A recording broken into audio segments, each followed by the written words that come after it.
ഇന്ന് ചരിത്രത്തിന്റെ ഏടുകളിൽ തങ്ക ലിപികളിൽ രേഖപ്പെടുത്തേണ്ട ദിവസമാണ്. പ്രവേശനം നിഷേധിക്കപ്പെട്ട വൈക്കത്ത് തന്റെ പെരിയാറിന് നമ്മൾ ഒരു സ്മാരകം നിർമ്മിച്ചിട്ടുണ്ട്. ഒരിക്കൽ തന്റെ പെരിയാറിനെ അറസ്റ്റ് ചെയ്ത് ജയിലിൽ അടച്ച വൈക്കത്ത് തന്നെയാണ് തമിഴ്നാട് കേരള സർക്കാരുകളുടെ പേരിൽ നമ്മൾ ഈ പരിപാടി ആഘോഷിക്കുന്നത്. தந்தை பெரியாருக்கு எதிராக யாகமெடுத்த ஊர்ல இன்னைக்கு புகைமாலை சூட்டி இருக்கக்கூடிய நிகழ்ச்சி நடந்து கொண்டிருக்கிறது. இதுதான் பெரியாரின் வெற்றி,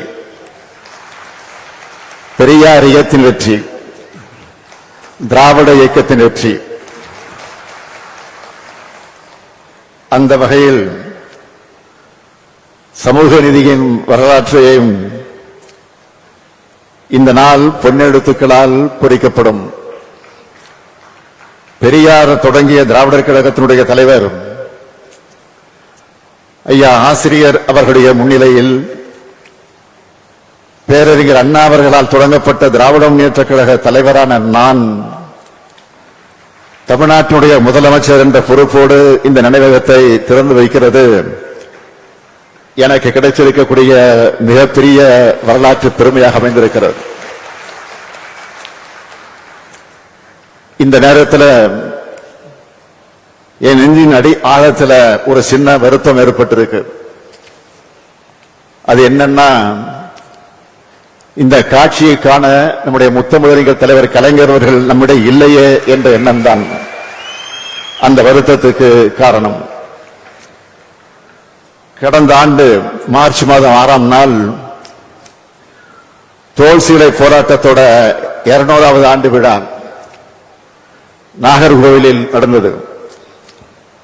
நானும் சகாவு பினராயி விஜயன் அவர்களும் அந்த நிகழ்ச்சியில கலந்து கொண்டோம். வைக்கம் நூற்றாண்டு விழாவை மிக சிறப்பாக நடத்தணும்னு நான் குறிப்பிட்டு பேசினேன். 2023ஆம் ஆண்டு ஏப்ரல் 1ஆம் தேதி கேரள அரசின் சார்பில் மிக சிறப்பான விழாவாக ஏற்பாடு செஞ்சு என்னையும் அழைச்சிருந்தார் மாண்புமிகு முதலமைச்சர் பினராயி விஜயன் அவர்கள். இப்போ எங்களுடைய அழைப்பை ஏற்று வருகை தந்திருக்கிறார். இந்திய அளவில் ஆளுமை மிக்க தலைவர்களை ஒருவராக விளங்கக்கூடியவர் மாண்புமிகு பினராயி விஜயன் அவர்கள். பெரியார் நினைவகம் மற்றும் நூலகம் கட்டுவதற்கான அனுமதியை தந்தது முதல் எல்லா முன்னெடுப்புகளுக்கும் அவர் உறுதுணையாக இருந்திருக்கிறார். அவருக்கும் கேரள அரசுக்கும் கேரள அமைச்சர் பெருமக்களுக்கும் அதிகாரிகளுக்கும் என்னுடைய அன்பையும் மரியாதையும் நன்றியையும் நான் இந்த நேரத்தில் தெரிவித்துக் கொள்ள விரும்புகிறேன். வைக்கம் போராட்டம் எப்படி கம்பீரமானதோ அதே போலவே இந்த நினைவகத்தையும் கம்பீரமாக அழகியலோடு அறிவு கருவூலமாக உருவாக்கி இருக்கக்கூடிய தமிழ்நாடு அரசினுடைய பொதுப்பணித்துறை அமைச்சர் ஏவா வேலு அவர்களை நான் மனதார பாராட்டுகிறேன். அவருக்கும் இந்த துறையின் அதிகாரிகள், அலுவலர்கள், கட்டுமான நிபுணர்கள் எல்லோருக்கும் என்னுடைய பாராட்டுக்கள்.